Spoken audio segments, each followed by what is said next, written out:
ఒక ప్రవృద్ధురాలు ఇంకా ఏంటబ్బా రాలేదు అని చెప్పేసి అనుకుంటున్నాను, వచ్చేసింది అనమాట.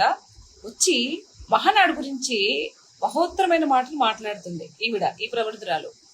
ఏదైతే నగర నియోజకవర్గంలో ఎమ్మెల్యేగా చేసి అక్కడ అన్ని చేయాల్సిన కార్యక్రమాలన్నీ చేయడం వల్ల నగరి ప్రజలు బహిష్కరణ చేస్తే ఓట్ల ఎలక్షన్లో తిప్పి కొడితే డిపాజిట్లు కూడా రాలా. ఈవిడ మాట్లాడుతుంది మహానాడంట ఒక మాయనాడంట, మహానాడంట ఒక బూతునాడంట అని చెప్పేసి మాట్లాడుతుంది. మహానాడుకి ఎవరు ప్రజలు రాకపోతే డోక్రా మహిళని తీసుకెళ్లి బిర్యానీ ప్యాకెట్లు ఇచ్చి మరీ కూర్చోబెట్టారంట.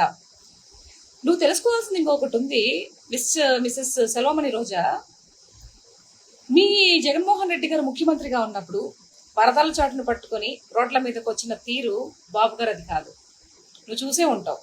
అన్నయ్య ఎందుకు పరదాల చెట్టు కాటుకుని ఎందుకు అలా వెళ్తున్నావు, ప్రజలంటే ఎందుకు నీకు భయము అని నువ్వు అడగాలి ఆనాడు. ఈరోజు మహానాడు ఇంత సక్సెస్ఫుల్ గా ఉండి ఈ 2.5 years లో చేసిన మంచి పనులు అన్ని గురించి ప్రతి ఒక్కరు మాట్లాడుతూ ఉంటే దాన్ని నువ్వు అక్కసి కడుపులో గడ్డలు మొలుస్తున్నట్టున్నాయి. నీకు ఆ గడ్డలు సెగ తట్టుకోలేకపోతున్నావు. ఒక పని చేయి, సీదా హాస్పిటల్కి వెళ్ళి ఒక ఏసీ రూమ్ బుక్ చేసేసుకొని ఆ ఏసీ రూమ్ లో కూర్చొని మంచిగా షలైన్ పెట్టించుకొని పడుకో. లోపల కడుపుల గడ్డలు కాస్త మొట్టమాయం అయిపోతాయి. ఏంటి అర్థమవుతుందా? డోక్రా మహిళలు వచ్చి నీకు ఏమైనా చెప్పారా? మాకు బిర్యానీ ప్యాకెట్ ఇచ్చి బలవంతంగా తీసుకెళ్లారని చెప్పారా నీకు? ఎందుకు ఇంత దిక్కుమాలని మాట మాట్లాడతావు?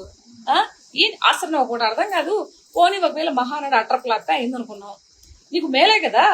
నెక్స్ట్ మీ అన్న నువ్వు మంత్రులు ముఖ్యమంత్రులు అవుతారు కదా. మరి ప్రాబ్లం ఏంటి నీకు? ఎందుకు అంత కడుపులో మంట? ఎందుకు అంత కడుపులో మంట? బూతునాడేంటి? బూతునాడు అంటున్నావు. బూతునాడేంటి? నీ నోటికి అడ్డు అదుపు ఏం ఉండదా? నోటికి ఇది వస్తుంది మాట్లాడతావా? పిచ్చోడికి చేతిలో రాయిస్తే ఎవరిని కొడతాడో తెలియదంట. అట్లా మీకు గతంలో 5 సంవత్సరాలు ముఖ్యమంత్రి పదవి మీ చేతిలో పెడితే ఇష్టం వచ్చినట్టు నాశనం చేశారు రాష్ట్రాన్ని. ఈ రోజు మహానాడు గురించి మాట్లాడే అర్హత లేదు నీకు. నువ్వు మాట్లాడతావు మహానాడు గురించి. సిగ్గు లేదు. ఎన్నిసార్లు చేయించుకుంటావు? ఎన్నిసార్లు ఎంత పని చేయించుకుంటావు? కొంచెమైనా ఇది ఉండాలి కదా. మానవ జన్మెత్తిదే. మనం ఏం మాట్లాడుతున్నాం, ఎక్కడ మాట్లాడుతున్నాం అని. బూతునాడేంటి? ఈ మైండ్కి, ఈ బూతులు ఉండేటువంటి మైండ్కి ఎప్పుడు బూతులే వస్తాయి అనుకుంటా. అంటే అలాంటి వ్యక్తివి అయినట్టున్నావు నువ్వు. అందుకే నీకు ఇలాంటి మాటలు వస్తున్నాయి. బూతునాడేంటి? సరే, ఒకవేళ పార్టీ మహానాడు జరిగింది, విక్రించడంలో కూడా తప్పలేదు. దానికి ఒక వే ఉంటుంది కదా. నీకు ఎందుకు చేత కావట్లేదు? నీకు స్క్రిప్ట్ రాయించేవాడు ఎవడు తల్లి? నాకు చెప్పు ఫస్ట్ అసలు. అంటే వాడికంటే బుద్ధి లేదు రాసిచ్చేవాడికి. మరి నీ బుద్ధి ఏమైంది? అంత బుద్ధి మందబుద్ధితో పుట్టేవా నువ్వేమైనా? కడుపులో మంట తగ్గకపోతే ఇందాక నేను చెప్పిన పని చేయి, సరేనా? నోటుకు వచ్చినట్టు అడ్డదిడ్డాలుగా బాగా నిజంగా రాష్ట్రం మంచి పనులు చేసుకుంటూ ముందుకెళ్ళిపోతుంది.